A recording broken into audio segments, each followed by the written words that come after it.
Magandang umaga, grade 8. Magandang umaga din po, Ma'am de la Cruz. Manatiling nakatayo at tayo muna ay mananalangin. Micaela Shane, maaari mo bang simulan ang panalangin?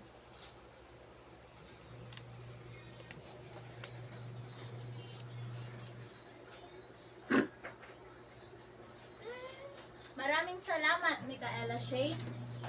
Bago kayo magsiupo, pakipulot muna ang inyong mga kalat at pakiayos na rin ang inyong mga upuan.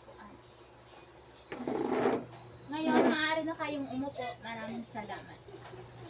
May lumiban ba sa ating klase ngayong araw? Wala po, Ma'am. Mabuti kung ganon. Palakpakan ninyo ang inyong mga sarili sapagkat walang lumiban ngayong araw sa ating klase. Bago tayo mag-umpisa sa ating talakayan ay may mga lituntunin muna akong sasabihin sa inyo. Una ay makinig ng mabuti kapag nagsasalita ako dito sa harapan. Pangalawa ay magtaas kayo ng inyong mga kamay kung may katanungan kayo na isabihin. Pangatlo ay paki-turn off ang inyong mga cellphone upang hindi makaabala sa ating klase. Maliwanag ba, class? Opo, Ma'am. Kung gayon, bago tayo magsimula, magkakaroon muna tayo ng balik-aral. Ano nga ba ang ating tinalakay noong nakarang araw? Micaela Shane? Banta ng Persia, Ma'am. Mahusay! Palakpakan nyo siya! Marathon. Micaela? Nagtalang mga Persians at sila ay nalagasan ng 6,400 mandirigma, samantalang 192 Athenians lamang ang namatay sa pagbabakang ito. Kabilang sa mga namatay si Callimachus. Ang ilang natirang mga Persians ay tumakas at bumalik sa kanilang bansa. Mahusay! Micaela Shane. Palakpakan nyo siya. Sa labanan sa Salamis. Angel? Pinamunuan ni Themistocles ang natirang populasyon sa Athens. Sila ay napakunti kumpara sa grupong pinapupunuan ni Xerxes. Ang mga alipin na pinamunuan ni Xerxes ay naglayad sa karagatan upang masalakay ang mga Athenians. Pero nasa labanan na sila, nahihirapan na silang imaniubra ang kanilang mga barko at ito ay ginamit ng mga Athenians bilang teknik. Ginawa sila ng diretsyong linya upang pabagsakin, sirain at palubugin ang mga barko ng Persians at gaya ng inaasahan na gawa nilang sirain at patrasin ang mga ito at dahil dito sila ay muling nanalo sa digmaan laban sa mga Persiano. Mahusay! Palakpakan nyo si Angel. Tunay ngang may natutunan kayo sa ating tinalakay kahapon. Tayo magsimula sa ating bagong aralin ngayong araw ay magkakaroon muna tayo ng aktibidad na tatawaging buuin mo ako. Kayo ay hahatiin ko sa dalawang pangkat, ito ang pangkat A at ito naman ang pangkat B. Bubuuin nyo lamang ang mga letra na tumutukoy na nasa larawan na inyong nakikita. Maliwanag ba, class? Opo, Ma'am. Kung ngayon, mag-umpisa na kayo.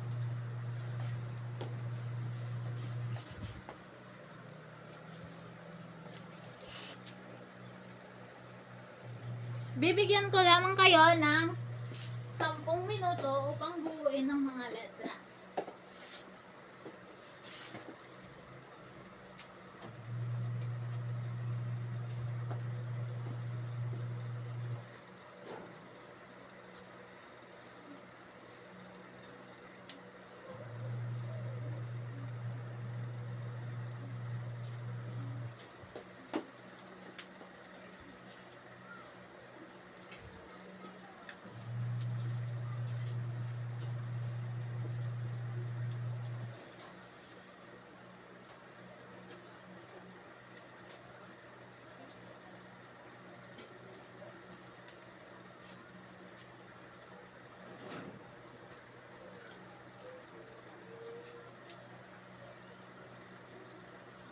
Tapos na ba, class? Hindi pa, Ma'am. Meron na lamang kayong 5 minuto upang buuin ito. So, sino ang nauna? Ang nauna ay ang pangkat A. May gantimpala kayo mamaya sa kayo? May idea na ba kayo kung ano ang tatalakayin ngayong araw? Ang digmaang Peloponnesian. Mahusay! Ang ating tatalakayin ngayong araw ay patungkol sa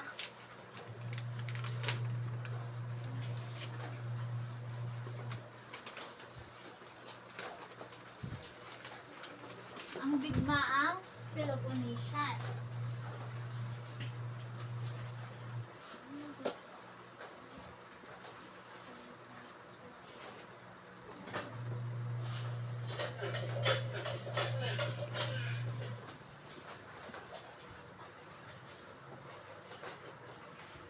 Ang digmaang Peloponnesian. Ano nga ba ang Dilyan-Ligyo? Sino ang nag-una sa pagbuo nito? Sinong gustong bumasa? Angel? Sinikap ni Pericles ang pagbubuklod ng mga lungsod-estado sa Greece, tinawag na Delian League. Tama. Si Pericles daw ay sinikap niya ang pagbubuklod sa mga lungsod-estado sa Greece at tinawag itong Dilyan-Ligyo.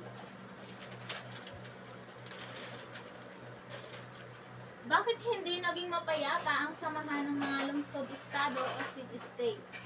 Pakibasa, Noong una, Lia, matiwasay ang ugnayan ng mga kasapi, subalit nung mawala ang banta mula sa Persia, ginamit ng Athens ang salapi ng Delian League sa pagtatag ng malakas nitong flota at pagpapatayo ng magagandang gusali. tama. Ano naman ang naging resulta nito? Nagsama-sama ang mga lungsod, estado sa Peloponnesus at itinatag ang Peloponnesian League upang ilaban ang Athens. Mahusay. Marika ng grupo. Peloponnesian Legio, kasapi nito ang A. Sparta, B. Argos, C. Corinth, D. Delphi, A. Thebes, F. Chaironia. Ano naman ang naging dulot nito? Pakibasa, Mila, Pagkatapos ng mahaba, mapinsala at magastos na labanan, pinalo ng Sparta ang Athens noong 404 BCE. Iniwan ng digmaang Peloponnesian ng mga Greek na mahina at hati.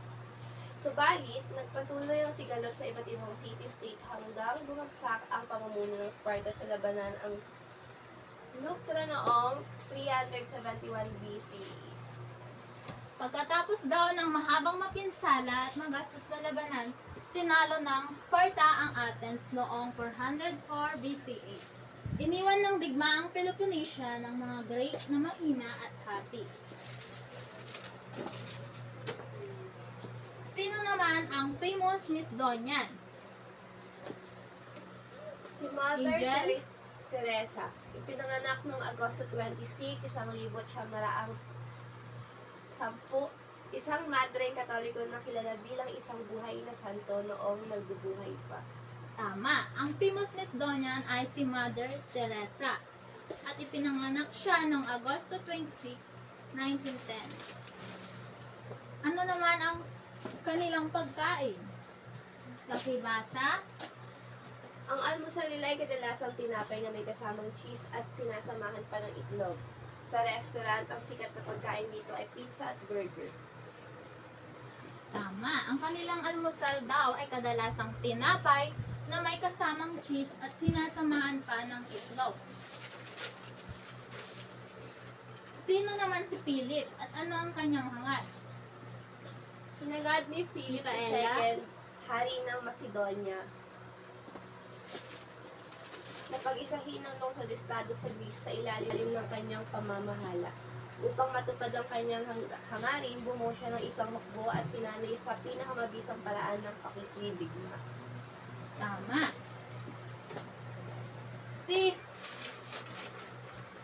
Philip at ano ang kanyang hangad ay hinangad ni Philip II, hari ng Macedonia, na pag-isahin ng lungsod-estado sa Greece sa ilalim ng kanyang pamamahala.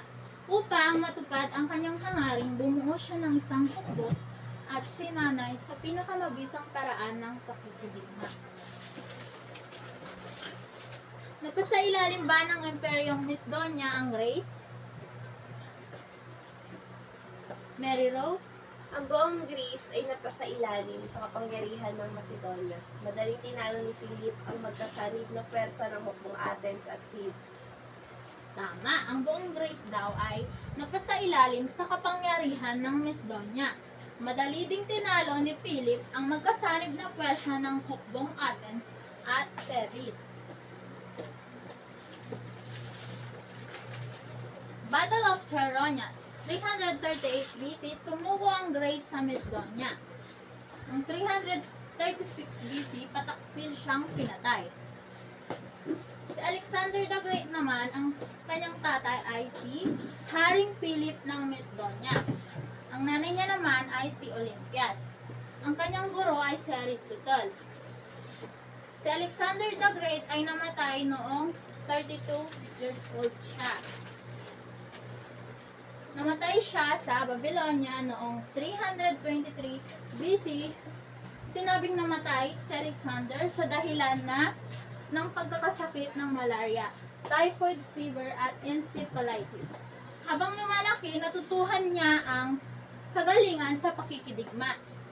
Siya ay 21 taon nang mamatay ang kanyang ama at naging hari ng Macedonia at Greece.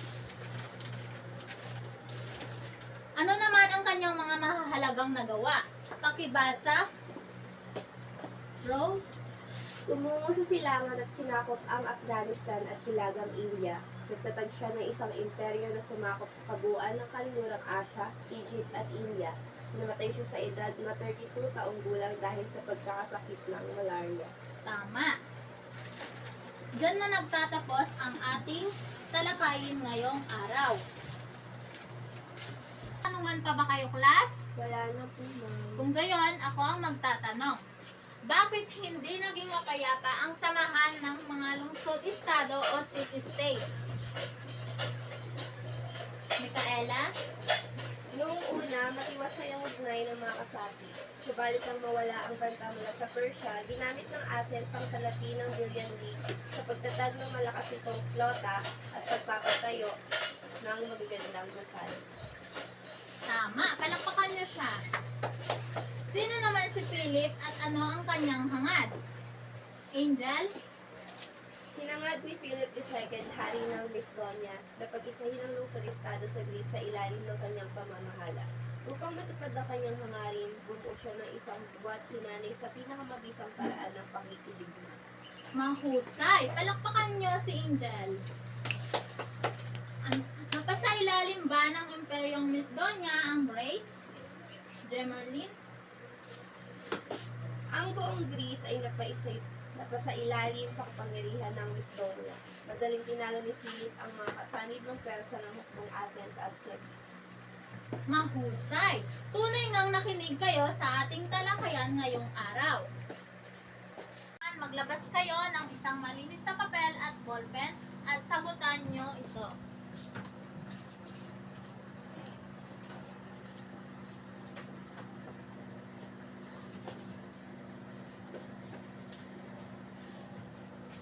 Tapos nyo na bang isulat ang inyong aktibidad? Kung gayon, maglabas kayo ng inyong kwaderno at sagutan nyo ito.